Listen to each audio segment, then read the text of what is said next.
Welcome to this section of the course where we are going to talk about all AWS services which we are going to use in this course. As the prerequisite for this course is to have a basic understanding of ETL process and the data engineering concept. If you are already aware of this services, you can skip this section or you can skip some of the services which you are aware of and you can move forward with the next section.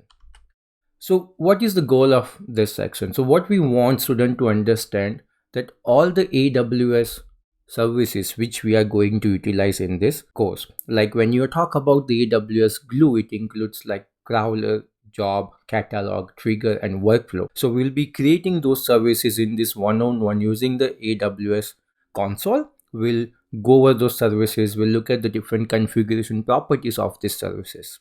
But down the line, we will be creating all those services using the cloud formation. So this will be a basic level of knowledge for all the AWS services which will be used, and also how other services interact with the glue. So when you create the AWS ETL glue pipeline, you need to use the other services also, such as KMS, IAM, S3, and we'll be getting the information on those services also.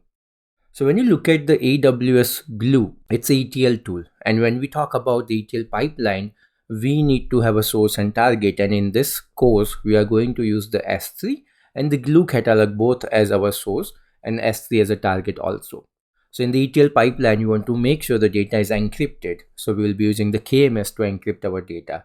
And that is the reason we need to understand how the KMS works. So in the ETL, we use the service account or the system accounts to run our ETL. In the AWS, we'll be using the IAM, like how the user role, different policies associated with the access management, and how one AWS service can call the another AWS service. So a little bit understanding on that concept will be there. The logging, we use the CloudWatch for the logging, so that we'll understand from here.